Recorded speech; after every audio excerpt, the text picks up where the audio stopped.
afternoon. My name is Joseph Lloyd and I source cars for people on a professional basis, hence the name of my channel, Lloyd Vehicle Consulting. 4 years ago, I was asked to come up with a series of videos that were filmed inexpensively. We don't use digital cameras, we don't use fluid head tripods, we don't use shotgun microphones, we wear tatty shirts, we just use a phone.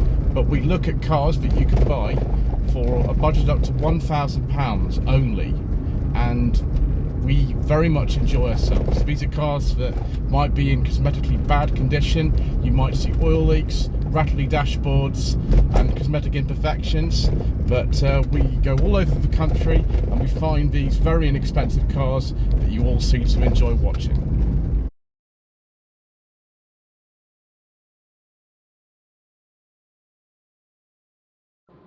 So it's a very pleasant summer Sunday evening in Warwickshire, and here we are at the normal filming location that I use whilst I'm here to look at this lovely 309 1.3 style.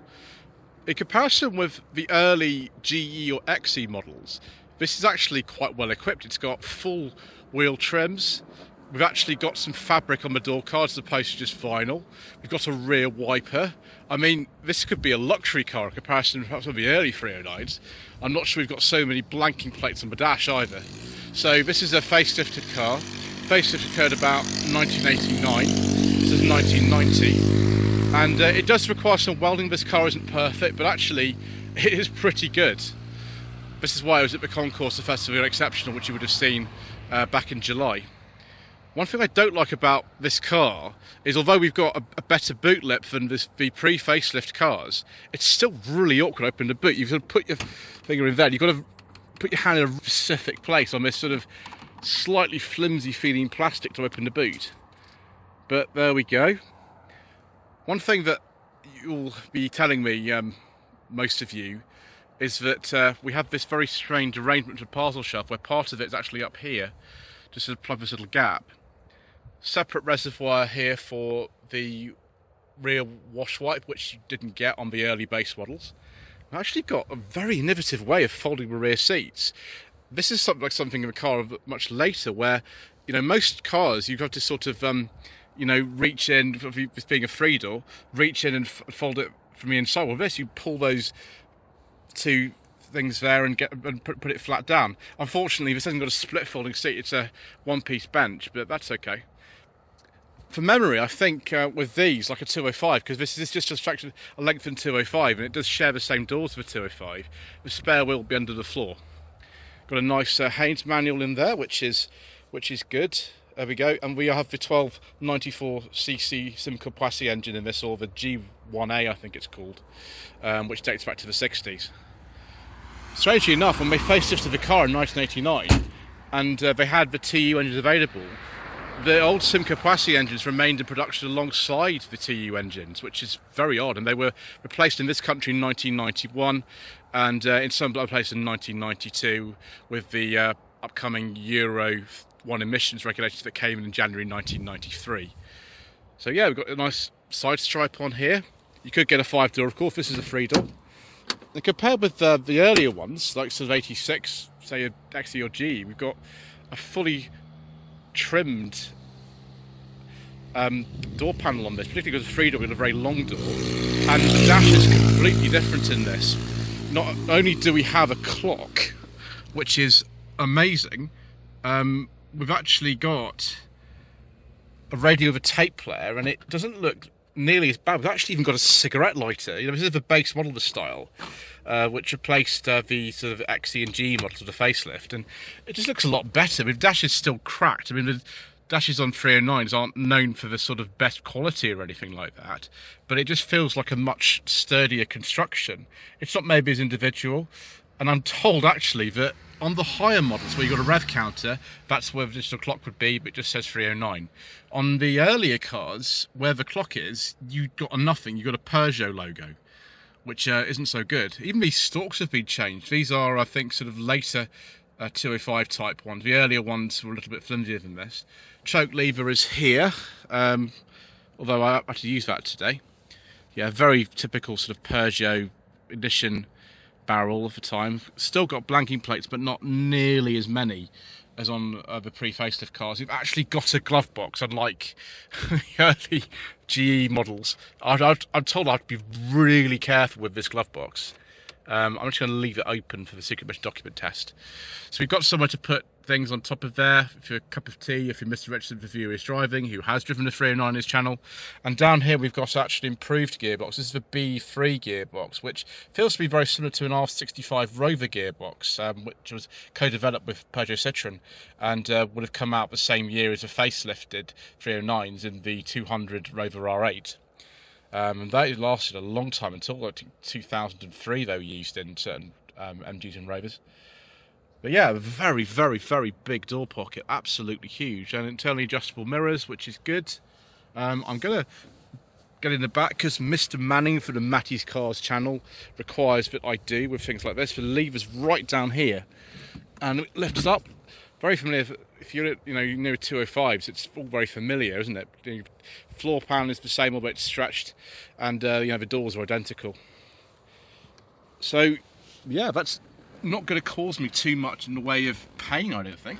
I think we can just let's get in there, and oh, there we go. It's my driving position there, and I'm just under 6 foot, about 5'11". I've actually got some headroom. I've actually got some leg room. I mean, we haven't got much else. We've got some ashtrays in here because you've got to have somewhere to put your gitan. There we are. No head restraints, no armrest, no split folding rear seat, because we in the style model, and this is what you get.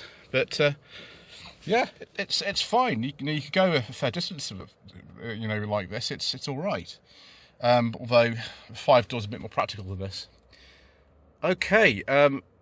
Well, I think we've looked at most stuff in this car because we've got such a low specification. There's not really an awful lot to say, but we will have a look at the secret mission document storage first, and then we will have a look under the bonnet at the good old Simca Poissy engine. Okay, viewers. So, can we get the mission documents in the glove box? No! What? Oh, come on. I've wanted to drive a 309 for years, and I've been thwarted, so it's... There we go. Oh no, that's not good. I mean, at least we've got a glove box, unlike on some of the earlier ones, but yeah, not the highest quality interior, even on this facelifted car. So you'd better be a bit careful about that. Let's have a look under the bonnet, shall we then? There we are. So this is a 1.3 overhead valve former Simca engine, developing about 65 PS. Got the 5-speed B3 gearbox, very, very obviously there, and a carburettor. These engines date back to the 1960s. They were first introduced in the Simca 1000 or Simca 1000, obviously much, much, much updated by 1990. You can see it even says the code there, G1A engine. So yeah, they have tappets that need to be set, and actually Brent tells me he's just done the tappet setting on this car. Can't quite see the little plaque here which might tell me where this car was made, because there were various factories for these. You could buy the France Peugeot Talbot logo is just down there. There we go. You could buy them French built or Spanish built, or even built just down the road from here. We're just near Coventry, and it was built right on Dunsmore. Some of the 309s for our market as well. I don't know about this one, but it could be in maybe France or Spain as well, but I'd like to think this is built in Britain. Yeah, not really an awful lot to say about this. A very old design, simple engine. The TU engines which replaced these by 1991 in this country were better, a bit smoother and things, but to be honest, this isn't too bad. I've heard worse. Got a little facelifted grill on this. Actually, it's rather like the 205. It didn't change an awful lot during its production life. The 309, despite not really being a pin for redesign, more an in-house thing. Originally a Talbot design. It was going to be the Talbot Arizona is actually the name it was originally going to be, but by about 1984 they realised the Talbot brand was going to die, and by 1986, 87, all the passenger cars that have a Talbot name were discontinued, and then the Talbot Express, which was the last vehicle ever having it, the van, was discontinued in about 1994. And although the company's called Peugeot Talbot until then, and seen the Peugeot Talbot logo, they just decided they didn't really need the extra brand. They had Citroën as well by that stage as well. Right, I think it's time to go out for a little spin, viewers.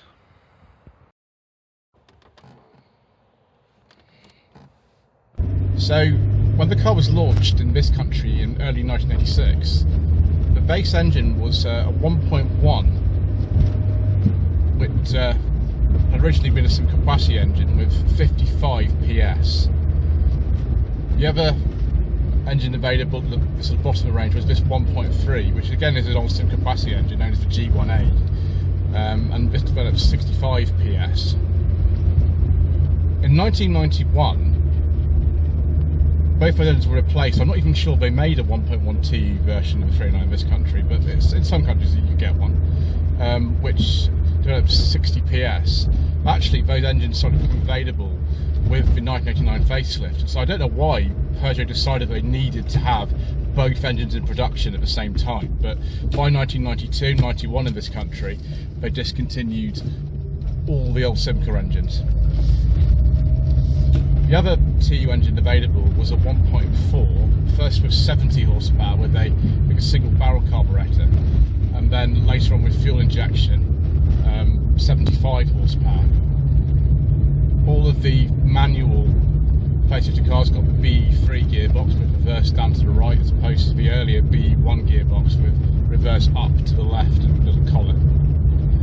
Then we had 1.6 engines. Now they developed various power outputs. Some of them developed 80 horsepower, 80 PS, some 92, and then there was, I think, one in the XS at 115 PS. Then we get into the 1.9 engines, which are a lot more sort of interesting. The earlier ones on the carb developed 105 horsepower, later 110 horsepower with double barrel carb, and I think also with fuel injection. And then we get to the GTI, which developed 130 PS originally, and then with a CAT, which was used in some countries earlier, but all models got it by 1992, 122 PS. If you want one of the left-hand drive GTI 16 valve models, then you'd be looking at one with either 160 PS, which is bonkers fast, or the later ones, the CAT, with 148 PS. There are also some diesels available, but as usual, due to controversial government legislation and all kinds of other reasons, we don't talk about diesels on this channel. So the clutch is biting a bit high in this car. It does need replacing at some stage, but apart from that, it's not bad to drive actually. The gearbox is a little bit on the reluctant side. I think actually the BE1 gearbox was a little bit like this as well. A lot of parts in this car actually come from the old Talbot Horizon, because this was going to be the Talbot Arizona, so a lot of the engines are the same. In Spain I think they actually even had the sort of larger Simcoe-Poissy engines in these cars. The gearbox BE1s I think was actually shared with later Horizons. But underneath, the rest of it's all Peugeot. It's a lengthened 205 floor pan, 205 doors, some dashboard elements in here as well. But for me, this is a much more comfortable car than a 205. I've driven two of those. I've driven a 1.6 automatic and a 1.1 Mardi Gras. And although they feel similar, the engines sound a bit different actually.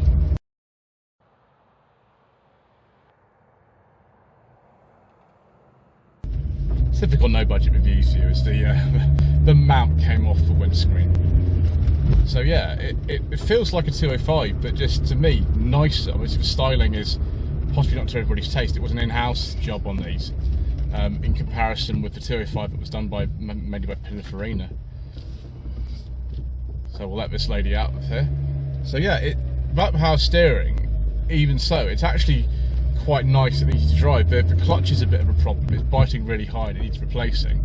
Gearbox, it's the same sort of typical kind of French car with quite a long throw, but reasonably precise. You're gonna get used to it though. And of course the 205s did have this gearbox, as well as other Peugeots etc. at the time. And it's not quite as slow or as tappety as I thought it might be. It's actually quite pleasant. Brent, who owns this car, tells me that actually he's quite capable of not having his ears bleed out when he does 70 on the motorway, which is good, because all the 1.3s and 1.4s did get a 5-speed gearbox. 1.1s, particularly the Simca Poissy engine 1.1s, had a 4-speed, which probably wouldn't have been the best. You could also get an automatic on the 1.6 engine, which I'm sure would actually be quite a desirable package in something like this. I think a 4-speed unit. But for me, I would like one of the higher trim ones, like a GLX, or maybe a I don't know, a 205 Goodwood would be a lovely thing to have. But you know, I don't necessarily know if the budget would stretch to something like that, or no budget would use. But yes, I actually quite enjoy this car. It's a long time to drive the 309, and one that's in as lovely condition as this is a rare thing. So I feel thoroughly impressed.